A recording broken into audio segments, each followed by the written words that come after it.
It was Christmas Eve, 1945, in Fayetteville, West Virginia. The Sodder family, George and Jenny, along with their 10 children, were preparing for a night of celebration. The house was filled with warmth, laughter, and the excitement of Christmas morning just hours away. But what should have been a night of joy turned into one of the most chilling, unsolved mysteries in American history. At around midnight, Jenny Sodder, the mother, was woken up by a strange phone call. A woman's voice asked for someone who didn't live there. Jenny could hear laughter and clinking glasses in the background. When she told the caller they had the wrong number, the woman let out an eerie laugh before hanging up. Slightly unnerved but thinking nothing of it, Jenny returned to bed. An hour later she woke again, this time to the sound of something hitting the roof. A loud thump, then rolling. Silence followed. She lay still for a moment, but when she heard nothing else, she drifted back to sleep. Moments later, the house was engulfed in flames. George and Jenny rushed to save their children. But as they scrambled through the smoke and chaos, they realized something horrifying. 5 of their children were missing. Maurice, Martha, Louis, Jenny, and Betty vanished without a trace. George attempted to reach them, but the staircase to the attic, where the children had been sleeping, was engulfed in fire. In desperation, he ran outside to grab his ladder, but it was missing. He tried to start his truck to drive to the fire station, but neither of his vehicles would start, despite having worked fine earlier that day. Even the family's water barrels had been frozen solid. It was as if something or someone had orchestrated their helplessness. Neighbors saw the fire, but when they tried calling for help, they found that the town's phone lines were mysteriously not working. By the time the fire department arrived, 7 hours later, there was nothing left of the Sodder home but smoldering ash. And yet, amidst the ruins, something was missing. There were no bones, no remains, no sign that the 5 children had perished in the fire at all. The fire chief told the Sodders that the blaze had been so intense that the children's bodies had been completely incinerated. But something didn't add up. House fires rarely burned hot enough to leave no human remains. And when George conducted his own test, burning animal bones in an open fire, he found that even after hours, they remained intact. Scientists and experts later confirmed bones should have been found. Jenny discovered that their telephone lines hadn't been burned by the fire. They had been cut.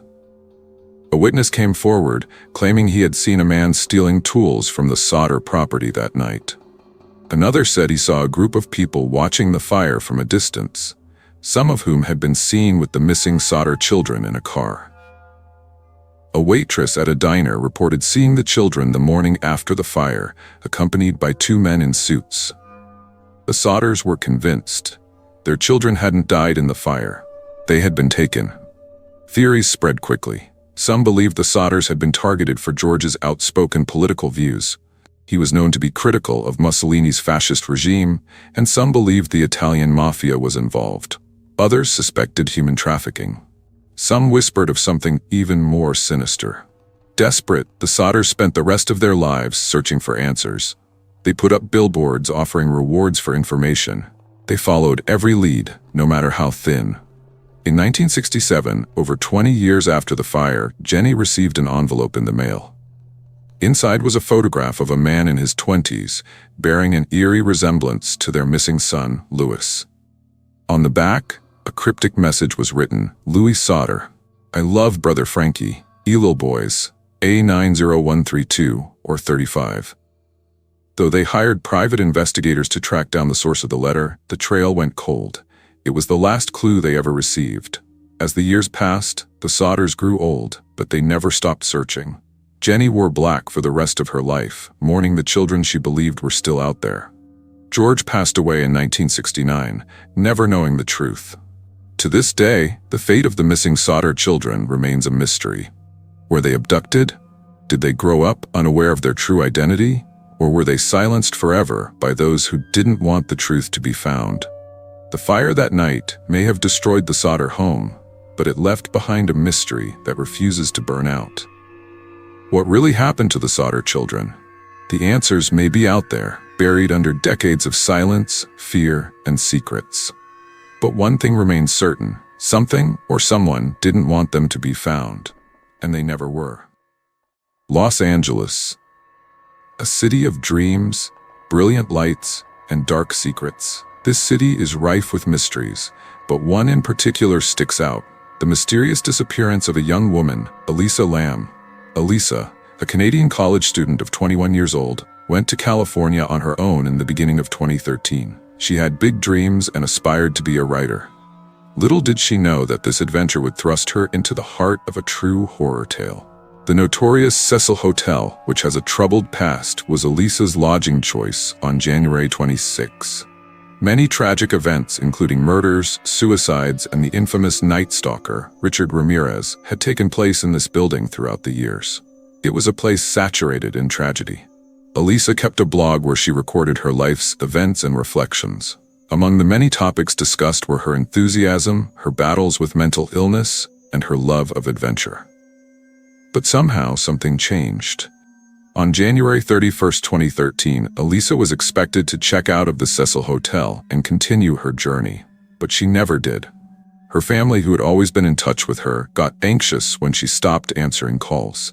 They realized something was awful. The police were alert and an investigation commenced. They investigated her room, but everything seemed regular. No signs of struggle, no indications of forced entry. It was as if she had simply gone into thin air.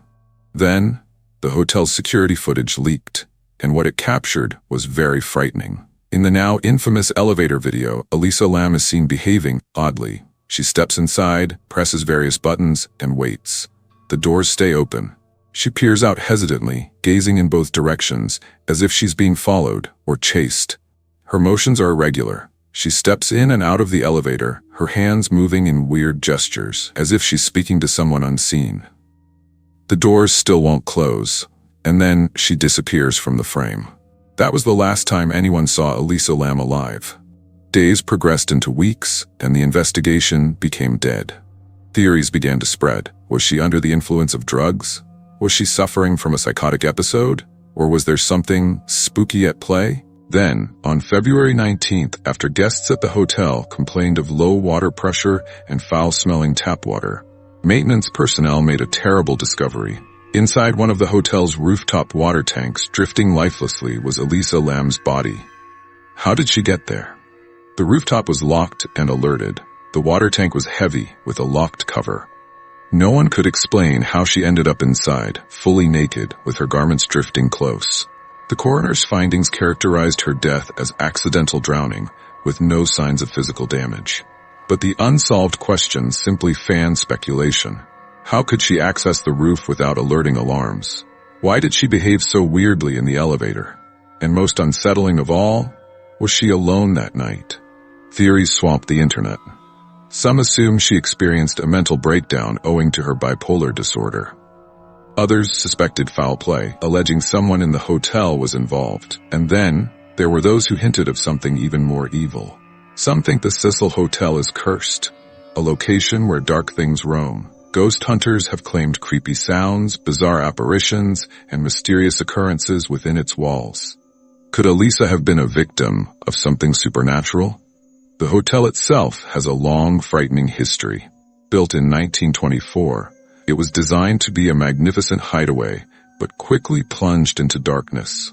Countless fatalities, strange disappearances, and frightening sightings turned it into a magnet for paranormal investigators and thrill seekers. Some guests claimed waking up to see shadowy figures standing by their beds, whispering echoing in the halls when no one was there, and lights flickering despite no electrical difficulties. To this day, the case of Elisa Lam remains one of the most disturbing mysteries in modern history. A young woman gone too soon. A motel with a past soaked with death, and a video that continues to scare those who watch it. What truly transpired that night? Was it just a terrible accident, or was something watching her? We may never know.